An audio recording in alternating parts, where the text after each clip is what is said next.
माहिती गोळा करण्याचं, म्हणजे मी पण रानडे लायब्ररीला बसायचो. त्याच्यातला फरक एवढाच होता की मी फक्त अभ्यास करायचो, बाकीच्या गोष्टी नाही करायचो. काय केलं पाहिजे, दिस इज क्रुशियल. जोपर्यंत हे तुम्ही समजून घेणार नाही तोपर्यंत तुमचे एफर्ट्स वाया झाले. मी तुम्ही म्हणत नाही की तुम्ही एफर्ट्स करत नाही, तुम्ही भरपूर मेहनत करता, घोर मेहनत करता. That is the problem. Donkey work is of no use. ही ढोर मेहनत करणं थांबवा. ढोर मेहनत ही ढोरांनी करायची असते, माणसांनी नाही. हे जोपर्यंत तुम्ही समजून घेणार नाही तोपर्यंत स्पर्धा परीक्षेचं गमक तुम्हाला समजणार नाही. मग बऱ्याच वेळेस ऐकलं असेल जे यशस्वी असतात, म्हणजे आता सीएसआर वगैरे आहे का दुसरे कोणते, क्रॉनिकल मॅगझिन्स, स्पर्धा परीक्षा कोणते येतात का नवीन कोणते आहेत. माझ्या काळात क्रॉनिकल्स भरपूर चालायचं, स्पर्धा सीएसआर चालायचं. मग ते इंटरव्ह्यू मध्ये बोलतात सगळं, मी वाचायचो आणि मी बोललो इंटरव्ह्यू देताना, winners do things differently, not different things.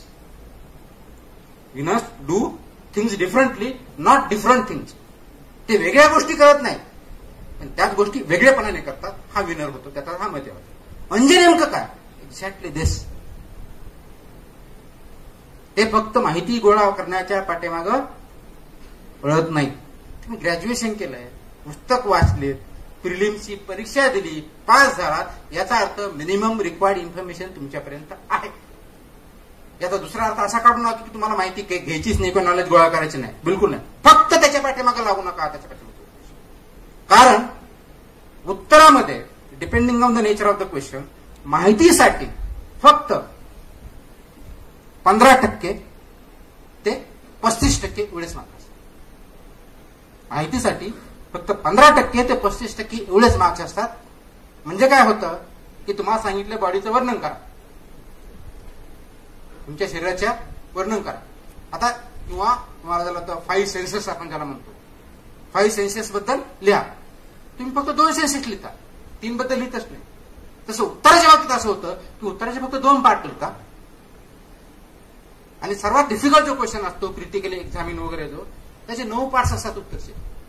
ते आपल्याला माहितच नसतात, त्यामुळे आपण लिहितच नाही. मग पर्यायानं मार्क्स किंवा असेसमेंट ज्यावेळेस होते त्यावेळेस जेवढे पार्ट लिहित त्याच्यापैकीच मार्क भेटणार. पूर्ण मार्क तुमचं कन्सिडरच होणार नाही, कारण तुम्ही पूर्ण उत्तर लिहिलेलंच नाहीये.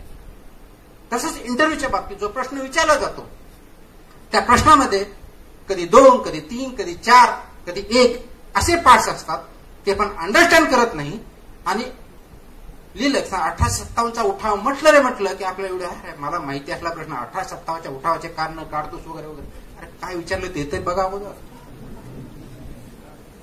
तुम्हाला कारण विचारले आहेत का, कारणाची कारणानुसार विचारलेली आहे का, त्याचं नेचर विचारलेलं आहे. बस रीड.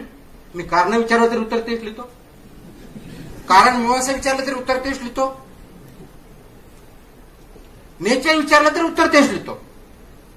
मार्क्स कसे पडतील? म्हणून तुम्ही किती उत्तर लिहिता हे महत्वाचं नाही, तुम्ही काय लिहिता हे महत्वाचं आहे. इंटरव्ह्यूमध्ये असं तुम्ही किती बोलता किंवा किती इन्फॉर्मेशन दिली याला महत्व नाहीये. तुम्ही ते प्रश्न जो विचारलाय त्याच्या अनुषंगिक योग्य उत्तर दिलं की नाही. आणि इंटरव्ह्यूमध्ये उत्तर कोणतंही चुकीचं नसतं, सगळे बरोबर असतात. फक्त ते एक्सलंट कॅटेगरीपासून वर्स्ट कॅटेगरीत येतात. उत्तर चुकीचंच नसतं. तुम्ही कोणतंही मी मूर्ख आहे हे सिद्ध करताना तुम्हाला करता आलं पाहिजे, आणि मी आईन्स्टाईनच्या पुढचा हुशार आहे हे म्हटलं तुम्हाला सिद्ध करता आलं पाहिजे. That is the skill. आणि ते कम्युनिकेशन मध्ये लागतं. इन्फॉर्मेशन लागेल, तुम्हाला नॉलेज लागेल, पण कम्युनिकेशन शिवाय ते होणार नाही.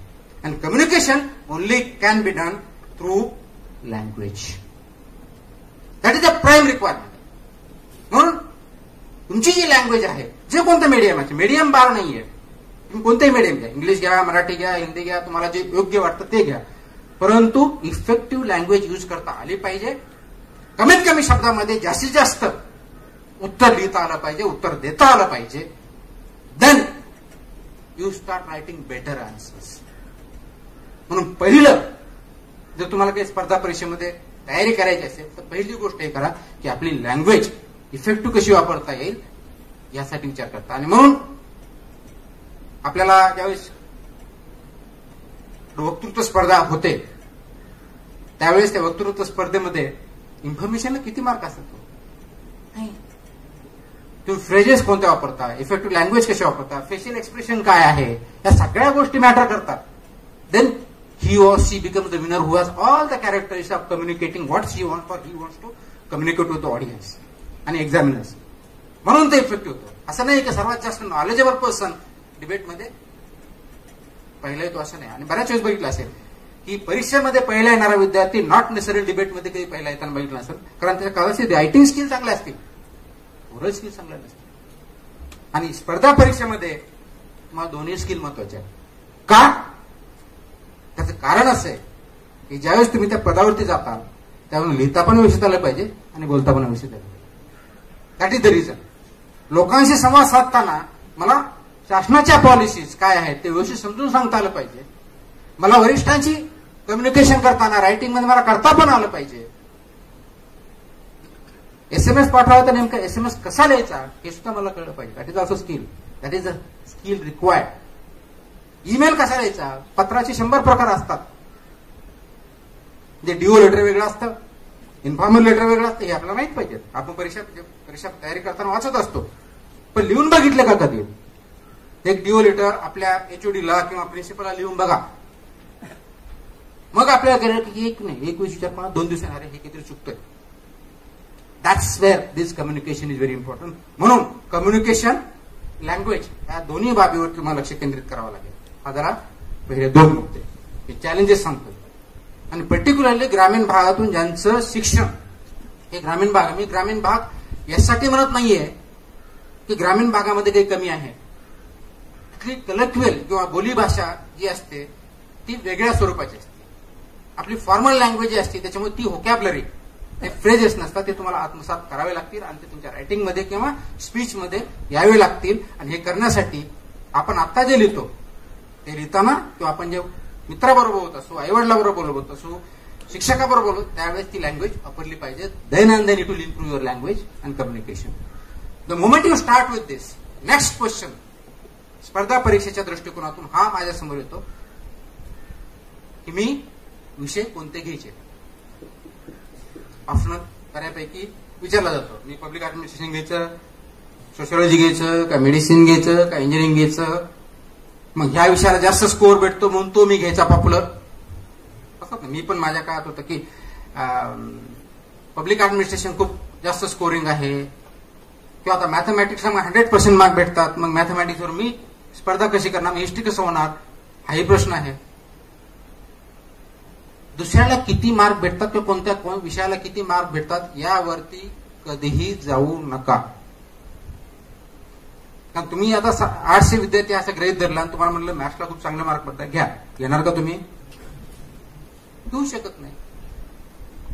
तर मॅथमॅटिक्सला जो काही सिलेबस असेल तो मास्टर्स लेवलचा, म्हणजे युपीएससीचा सर्वसाधारणपणे सिलेबस हा मास्टर लेवलचा असतो.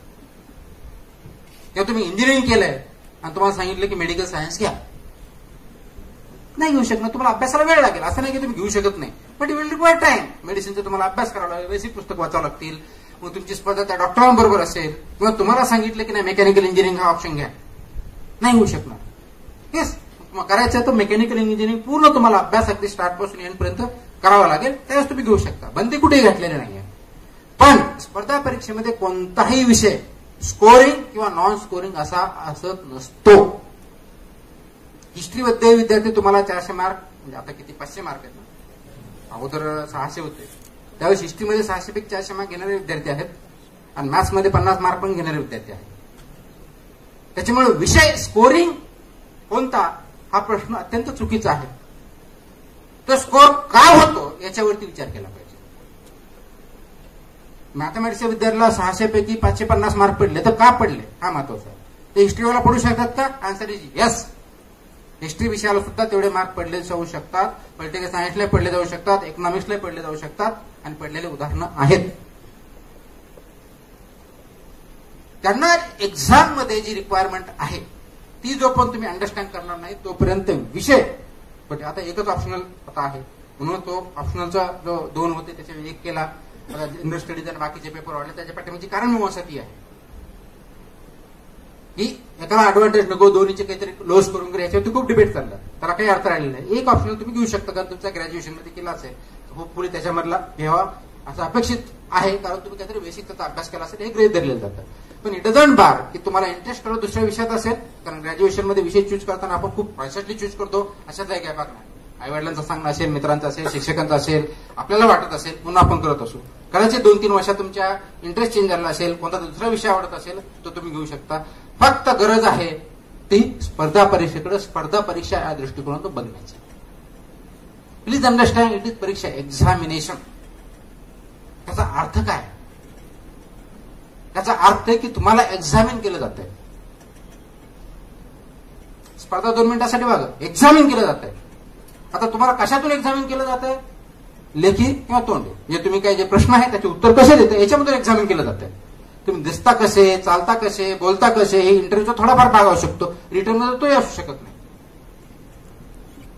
मग तुमचं एक्झामिनेशन तुम्ही जे सब्जेक्ट निवडलेले आहे, जे प्रश्न निवडले आहे, जे प्रश्नाचे उत्तर लिहिलेले आहे त्याच्यातून होईल. मग काय एक्झामिन केलं जातं? तर तुम्हाला एक्झामिन केलं जातं तुम्ही सुटेबल आहात की नाही त्या पोस्टसाठी, हे एक्झामिन केलं जातं. मी पहिलेच म्हटलं होतं की तुमचं नॉलेज चेक केलं जात नाही. नो, तुम्हाला नॉलेज चेक करायचं, डॉक्टरेट मिळवा, काही प्रॉब्लेम नाही. हिस्ट्रीमध्ये तुम्हाला खूप इंटरेस्ट आहे, पीएचडी करा, इंडस व्हॅलीवरती करा, कशावरती करा, absolutely no problem. That is your analytical skills, information skills, सगळ्यात तिथं टेस्ट केले जाते. स्पर्धा परीक्षेसाठी तुम्हाला पीएचडीचं नॉलेज असण्याची गरज नाहीये, मास्टर लेवलचं नॉलेज असण्याची गरज आहे, पीएचडीचं असण्याची गरज नाही. कारण हे का सांगतोय मी? कारण मी सुद्धा ज्यावेळेस हिस्ट्री किंवा पॉलिटिकल सायन्स माझे दोन्ही ऑप्शन्स होते, त्यावेळेस इंडस व्हॅली सिव्हिलायझेशनसाठी मी 2 पुस्तक वाचायचो, कॉन्स्टिट्यूशनसाठी 5 पुस्तक वाचायचो. एका अटेम्प्टला कमी पडले, मग आणि पुढच्या वेळेस दुसऱ्याने 2 वाढवले. काय फरक पडला? 10चा 11 झाला असेल, जास्त काही फरक नाही पडला. आणि फरक कशात पडला तेही मी सांगेन. तर मुळामध्ये तुम्हाला एक्झामिन जर केलं जात असेल तर तुम्ही जे काय लिहिणार आहात आणि जे विचारलेलं आहे त्या अनुषंगाने लिहिणार आहात याच्यामधून एक्झामिन केलं जातं. म्हणून विषय हा गौण ठरतो, ऑप्शनल हा तुमचा गौण शकतो. तुम्ही हिस्ट्रीमध्ये एक्झामिन करण्याचे काही पॅरामीटर वेगळे नाहीये, तर मॅथमॅटिक्समध्ये एक्झामिन करण्याचे पॅरामीटर तेच आहेत. हा प्रश्न तसे फ्रेम केले जातात. म्हणून स्पर्धा परीक्षेचे प्रश्न आणि जनरल ग्रॅज्युएशनचे प्रश्न याच्यामध्ये जो फरक आहे, किंवा ग्रॅज्युएशन आणि मास्टरचे जे प्रश्नामध्ये फरक आहे तो क्वालिटेटिव्ह फरक असतो. आपल्याला सोपं वाटतं की बीएला मी जे पॉलिटिकल सायन्सला कॉन्स्टिट्यूशनला गेलो, कॉन्स्टिट्यूशन तर बदल नाही, मास्टर्समध्ये तोच विषय आहे. म्हणजे काय? क्वालिटेटिव्ह फरक असतो, डेप्थ असते, अनालिटिक्स असतं. This is expected on master level, that is also expected at competitive exam level. आणि म्हणून त्या दृष्टिकोनातून तुम्हाला जर एक्झामिन केलं जात असेल, परीक्षेचे 3 तासामध्ये तुम्ही लिहिता, त्यावेळेस तुम्ही लिहिता 3 तास महत्वाचे नाही, त्या पेपरमध्ये काय लिहिलंय याच्यावरून एक्झामिन होणार आहात. म्हणून ते एक्झामिन होणार आहोत आपला प्रत्येक शब्द, प्रत्येक लाईन, प्रत्येक उत्तर. तर that should be the best, आणि जर बेस्ट असेल तर बेस्ट मार्क. म्हणून विषय कोणता घ्यायचा याच्यावरती कधीही डिस्कस करू नका. त्या विषयामध्ये तुम्हाला आवड पाहिजे, हे मात्र 100%. आवड नसेल तर कदाचित चालेल, पण त्याच्यामध्ये नॉलेज तेवढं पाहिजे, ते विषय समजून घेऊन तुम्हाला लिहिता आला पाहिजे. That's it. मला जर मेकॅनिकल इंजिनिअरिंग घ्यायची तर मला तो विषय समजला पाहिजे, आणि तो मला माझ्या लँग्वेजमध्ये, उत्तरामध्ये लिहिता आला पाहिजे, जो की एक्झामिनरला किंवा परीक्षेची जी गरज आहे त्याला सॅटिस्फाय करेल. असं जर मी करू शकलो तर निश्चित मी त्याच्यामध्ये यशस्वी होऊ शकतो. म्हणून विषय कोणता याच्याकडे जाऊ नका. तिसरा जो मुद्दा येतो, पुस्तकं कोणते वापरायचे, हे सगळ्यांचे प्रश्न आहेत. मग प्रत्येक जण तुम्हाला वेगळी लिस्ट देईल. तुम्हाला एक एक्झाम तुमचे कोणता क्लासेसकडे गेले तो वेगळी लिस्ट देईल, दुसऱ्या क्लासकडे दुसरं देईल, एका शिक्षकाकडे तो ॲडिशनल काहीतरी सांगेल, डिलिशन काहीतरी सांगेल, ऑनलाईन गेले काहीतरी 4थच भेटेल. त्याचा अर्थ काय? आणि by the way, most of the class जे चालतात ते त्यांनी परीक्षा दिल्यानंतर, फेल झाल्यानंतर चालू केलेले आहेत, most of it. Please understand. तर जे का चालतात हा प्रश्न असू शकतो, कारण त्यांना जे चुकीचं केलं ते बरोबर करायचं असेल हे त्याच्यातून शिकलं, एक पॉसिबिलिटी आहे. पण त्याच्यापेक्षा जास्त पॉसिबिलिटी की आपण मूर्ख आहोत, आपल्याला क्लासकडून काय पाहिजे हेच माहित नाहीये. नोट्स पाहिजेत, मार्केटमध्ये त्यांच्याच नोट्स भेटतात ना. जर नोट्ससाठी तुम्ही क्लास जॉईन करणार असाल, म्हणजे त्या अनुषंगिक प्रश्न घेतोय मी, तर ते मार्केटमध्ये अवेलेबल आहेत. दिल्लीमधल्या क्लासेस ऑनलाईन आहेत, ऑनलाईन टेस्ट आहेत, ऑनलाईन नोट्स भेटतात, पुस्तक आहेत. मग नोट्ससाठी घेणार असेल तर विकत घ्या नोट्स. क्लास कशाला जॉईन करताय? बरं, क्लास एवढे चांगले असतील तर एका क्लासमध्ये ज्यावेळेस 1000 विद्यार्थी येतात कदाचित एका तासातून होतो. सगळे का होत नाहीत? कारण शिकवतं सगळ्यांना तेच आहे, नोट्स तर त्याच आहेत. हा प्रश्न विचारला पाहिजे. हे आपण प्रश्न विचारत नाही. ते ऍडव्हर्टाईज करतात कारण त्यांचा बिझनेस आहे. Please understand, it's there business. त्यांचा बिझनेस असल्यामुळे त्यांना ते प्रोपॅगंडा करणं, मी कसा दुसऱ्यापेक्षा चांगला आहे, माझे विद्यार्थी सक्सेसफुल कसे आहेत, इतक्या नंबरचे सक्सेसफुल, हे सांगणं कर्म प्राप्त आहे. कारण आजकाल तसं इंटरनेट त्याच्यामुळे हे तुमचं युग फक्त ऍडव्हर्टायझिंगचं युग आहे. त्याच्यामुळे सबस्टन्स किती आहे हे तुम्हाला शोधता आलं पाहिजे आणि जे सबस्टन्स आहे तेच घेतलं पाहिजे. मला बरेच जण प्रश्न विचारते कोणता क्लास जॉईन केला पाहिजे, क्लास जॉईन केला पाहिजे की नाही पाहिजे, आणि केला तर कोणता केला पाहिजे. माझं एकच उत्तर असतं, क्लास म्हणून तुम्हाला काय पाहिजे अगोदर ठरवा. यू डिसाईड फर्स्ट की तुम्हाला क्लासेस म्हणून काय पाहिजे. आणि तुम्ही जर एक्स फॅक्टर असेल, ते भेटत असेल तर निश्चित जॉईन करा. ते भेटत नसेल तर कशात जॉईन करता तुम्ही classes? Anybody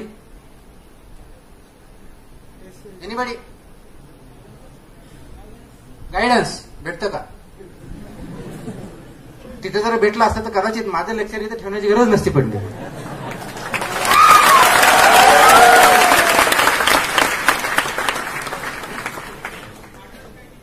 understanding? Okay, anybody else? आता मला फक्त प्रमाणिकपणे उत्तर द्या, किती क्लासेस स्ट्रॅटेजी सांगतात?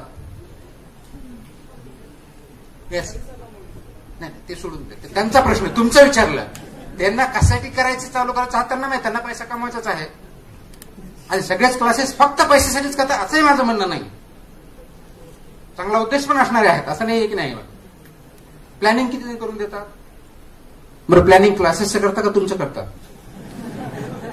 का परीक्षेचं करता? रिव्हिजन तुम्हाला करायचे असते का त्यांना करायचे असते? Please understand. And we don't ask this questions. एक अटेम्प्ट झाला, 2 झाला, मग काहीतरी अरे नाही. आपण फक्त आणि फक्त बी ऑनेस्ट युअरसेल्फ. आपल्याला रेडीमेड नोट्स पाहिजे असतात, याच्या व्यतिरिक्त कोणतंही कारण नाही आपण ते क्लास जॉईन करत असतो. आणि आताच नाही, त्याच्यावर खरोखर विचार करा आणि तुम्हाला काय उत्तर भेटतं ते मला सांगा. खरोखर सांगा. 4 पुस्तक कोण वाचत बसेल? त्याच्याऐवजी नोट्स भेटतील. मग नोट्स विकत का घ्यायचे नाही? क्लासमध्ये घेतलं तर कंपल्सरी मी जाईल. 10 ते 6 आहेत, मग 10 ते 6 जाईल, मी तिथे बसेल, काहीतरी ऐकेल, फक्त वाचण्याची पण गरज पडणार नाही. काही गोष्टी लिहिल, त्याच्यामुळे माहित पडेल. हे आपले ऍक्च्युअल असतात, पण ते आपण कधी ऍक्सेप्ट करत नाही, कधीच ऍक्सेप्ट करत नाही. अंडरस्टँडिंग मुद्दे म्हटलं बरोबर आहे. आता तुम्ही ग्रॅज्युएट झालात ना, ऑलरेडी ग्रॅज्युएट, आणि तुम्ही ग्रॅज्युएशन झाला त्याच्या अर्थ कमीत कमी तुम्हाला अंडरस्टँडिंग असेल असं एक्सपेक्टेड आहे, म्हणून परीक्षा पास झालात किंवा केला गेलात, व्हॉट एव्हर इट इज.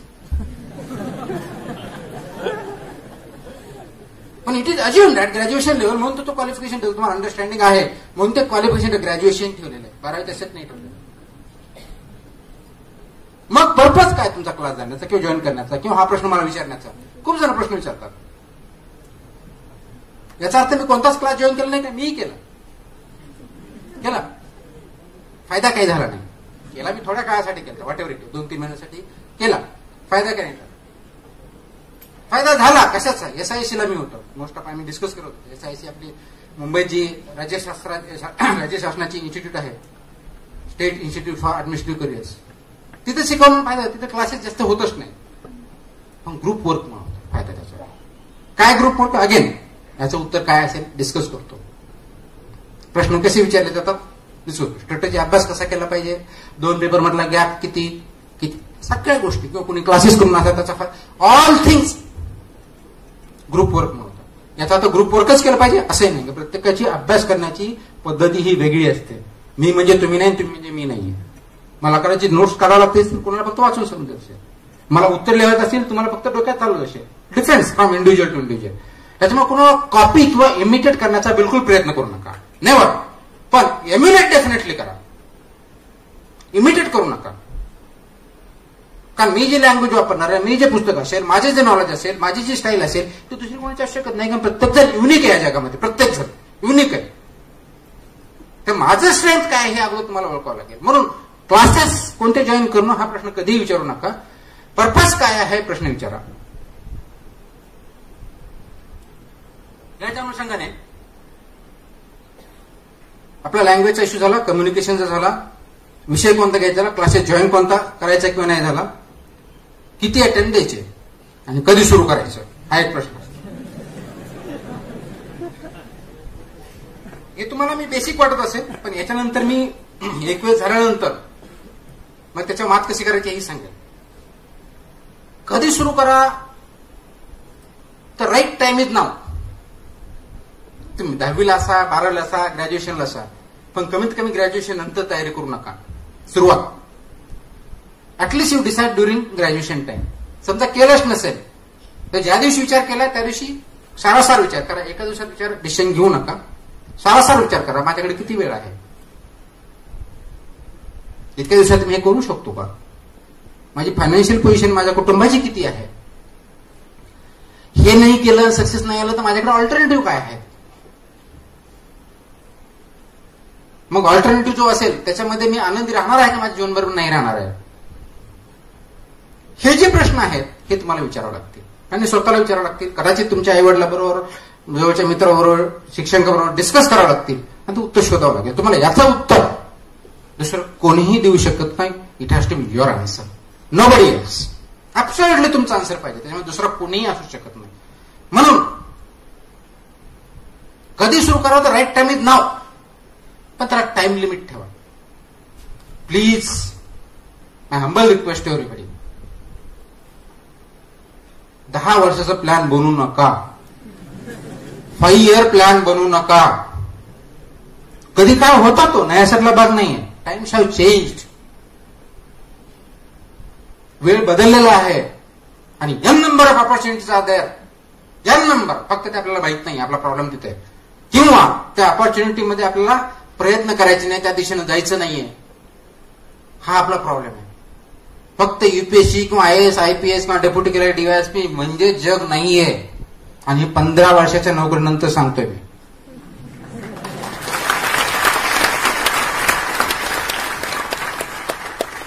ध्येय वेळ असण्यात काही चुकीचं नाहीये. ते वेळेपणासारखं काम पण करायला त्याचं चुकीचं नाहीये. मूर्ख बनू नका त्याच्यामध्ये. स्वतःलाही मूर्ख बनवू नका, दुसऱ्यालाही मूर्खपणा बनवून देऊ नका. कारण प्रत्येक गोष्टीची एक टाइम लिमिट कुठे त्याला डिसिप्लिन म्हणतो ते पाहिजे. उदाहरण म्हणून सांगतो. तुम्ही असं म्हटलं की नाहीये आता ग्रॅज्युएशनच्या दुसऱ्या वर्षाला आहात, नाही मला आता 10वीला जायचं, 10वी पासूनचं आयुष्य मला 3 वर्षासाठी एन्जॉय करायचंय, अडोसंट एज मध्ये जायचंय. करू शकणार? Time gone is gone. You cannot change that. Time is one thing which you cannot change. Same about opportunity. Opportunity is gone, gone.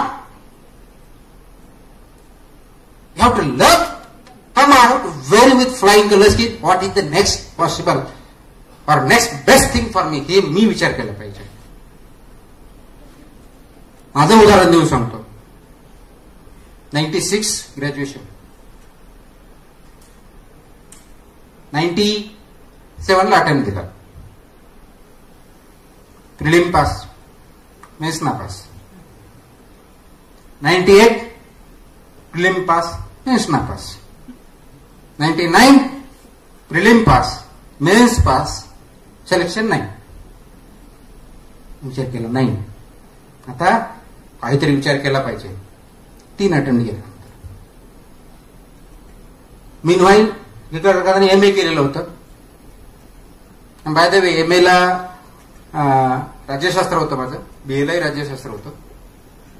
आणि हे एमए केल्यानंतर मला काहीतरी 52 का 53% मार्क होते पॉलिटिकल सायन्समध्ये. आणि मला माहिती होते की हे मार्क चुकीचे आहेत. त्याचं कारण होतं की मी मास्टर्स आंबेडकर मराठवाडा युनिव्हर्सिटीमध्ये इंग्लिश मिडियम मधला एकमेव विद्यार्थी होतो इंग्लिशमध्ये उतरलेले किंवा इंग्लिश लँग्वेज म्हणजे मीडियम असले. म्हणून मी रिव्हॅल्युएशन टाकले, त्याचे काहीतरी 56-57% झाले.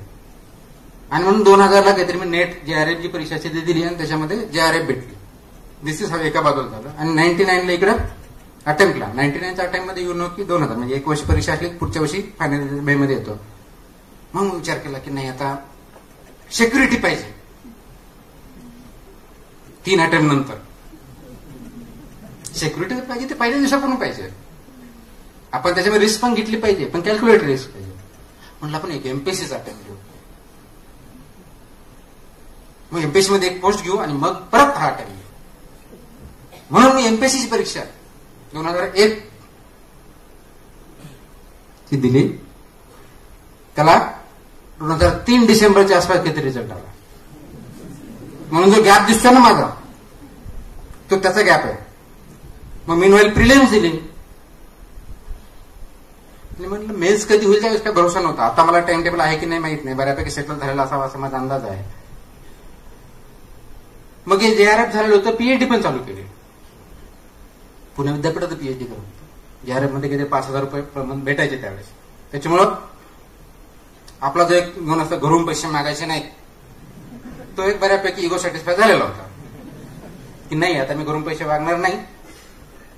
आणि मीनवाईल गव्हर्नमेंट कॉलेजची लेक्चरची ऍडव्हर्टाईज झाली. मग त्याच्यामध्ये दिलं आणि 1 वर्ष मुंबईला गव्हर्नमेंट कॉलेजमध्ये पॉलिटिकल सायन्सचा लेक्चर म्हणून काम केलं. ब्युटी सांगते जी काय आहे. सुरुवात कशामुळे झाली की नाही आता एकच अटेम्प्ट द्यायचा आणि खूप चांगला द्यायचा आणि आपलं सिलेक्शन झालं पाहिजे, कारण झालेलं नाहीये. इंटरव्ह्यू पर्यंत गेलो होतो, म्हणजे 3 स्टेजेस अनुभव होता. प्रिलिमचा होता, मेन्सचा होता, इंटरव्ह्यूचा होता. चांगला वाईट जो काय असेल तो अनुभव होता. फक्त मी एक केलं होतं की याच्यातून मी शिकत होतो. या फेलियर्स मधून माझं काय होतं, पहिल्या अटेम्प्टला मला मेन्सला काहीतरी 865 मार्क होते. त्यावेळेस काहीतरी 2200ची परीक्षा होती. म्हणजे 600 एसी काहीतरी 300, 600 ते 1800 आणि 321 हा समथिंग 2100 2200 अशी परीक्षा होती. आणि सर्वसाधारणपणे 1000+ मार्क्स असतील तर इंटरव्ह्यू कॉल यायचा. That was the nature at that point in time. पहिल्याला 865 पडले. दुसऱ्या म्हणजे 97चा 98ला 970-75 असे काहीतरी पडले. तिसऱ्या ज्यावेळेस इंटरव्ह्यू कॉल आला त्यावेळेस काहीतरी 1025 का 30 असे काहीतरी मार्क होते. म्हणजे प्रत्येक वेळेस काही ना काही मार्क वाढत होते. का मला जे काही एक गोट होतं त्याच्यातून की नाही हे चुकलं असेल, आणखी 2-4 पुस्तकं जास्त वाचले असं मला वाटायचं की नाही हे पुस्तक वाचले त्याच्यामुळे मार्क्स वाढले. आणि मग एमपीएससी दिली. त्याचा 2003ला निकाल आला डिसेंबरच्या काहीतरी अराउंड त्या टाइमला. आणि I was successful. Accounts and finance class 2. आणि त्यावेळेस मी आता रानडे इन्स्टिट्यूटच आहे तिथं होतो मी. ज्या दिवशी निकाल लागला त्या दिवशी माझ्यावर अभ्यास करणारे काही तेव्हा डेप्युटी कलेक्टरची पोस्ट नव्हती, डीवायएसपी झालेले होते. आणि माझे चांगले मित्र आहेत. आता ते आयपीएस प्रमोशन होतील 1-2 दिवसात, 2-3 वर्षामध्ये. आणि जो डीवायएसपी झालेला होता ऑफकोर्स नॅचरली स्वीट्स आणले, कारण त्याचं एमच होतं डीवायएसपी व्हायचं. त्याने युपीएससी कधी अटेम्प्ट केली नाही, एमपीएससी केली फक्त डीवायएसपी व्हायचं म्हणून केली वगैरे वगैरे. आणि बिलीव्ह मी तिथं एक कॅन्टीन आहे, आता आहे की नाही मला माहित नाही, एक पत्र्याचं शेड आहे असं. आणि तिथं एक राजस्थानी माणूस होता की तो चहा द्यायचा. आणि तिथंच भेटलं. त्यांनी पेढा देऊ केला. मी काय केलं असेल? Anybody's guess. ज्यांनी माझ्या अगोदर ऐकलेलं नाहीये असं नाही सांगत होतो. कोणी ऐकलं असेल तर सांगू नका. एनिबडीज गेस. मी काय केलं असेल? मी पण क्लास 2 झालो होतो.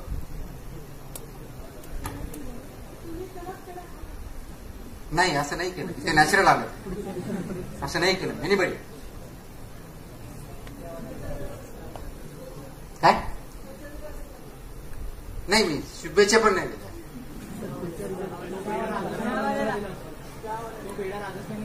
नाही ते पण नाही केलं. दुसऱ्या कुणाला पण नाही दिला.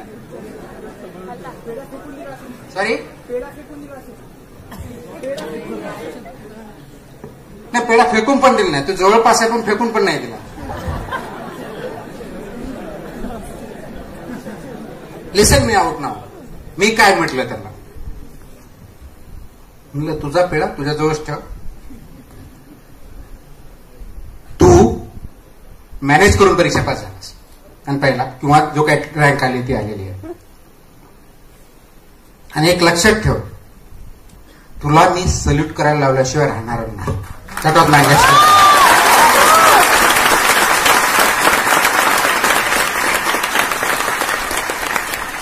सांगायचा मुद्दा मी त्यावेळेस काय बोललो हे नाहीये, आणि खूप विचारपूर्वक हे बोललो होतो अशातलाही भाग नाहीये. समजा मी सिलेक्शन झालं नसतं तर काय, बरोबर आहे, म्हणजे खूप विचार करून बोललो नव्हतो, पण राग भरपूर होता. त्याच्यावरती राग नव्हता, राग सिस्टम होतं असं मला नेहमी वाटायचं तेव्हा. एमपीएससी म्हणजे मॅनेज. आता त्याच्यानंतर बरेच इन्क्वायरी कमिशन भेटले, त्याच्यातून काय निघायचं निघलेलं आहे, त्याच्यातून जी काही सिस्टम रिफाईन व्हायची ती झालेली आहे, तो भाग सोडून देऊया. आणि हे झाल्यानंतर ऍज आय सेड की मी परत अटेम्प्ट देण्याचा हे केला, म्हणून लेक्चरशिपची जी नोकरी होती ती सोडून दिली, जी 21 मध्ये मी केली होती 2002-03च्या काळामध्ये, ती सोडून दिली आणि म्हटलं अटेंड करायचं. मग ज्यावेळेस मी परीक्षाची तयारी सुरू केली परत, ऑफकोर्स तुम्ही एक वेळेस मेन्स पास झाला, प्रिलिम पास झाला, 1-2 वेळेस की तुम्ही मेन्सची तयारी करता आणि इंटर प्रिलिमच्या वेळेस 2-3 महिने परत प्रिलिम करून त्याप्रमाणे करता. That's okay. मी काय केलं असेल, म्हणजे हा तुम्हाला इन्सिडेंट सांगण्याचं कारण आहे की त्याच्यामध्ये गॅप झाला.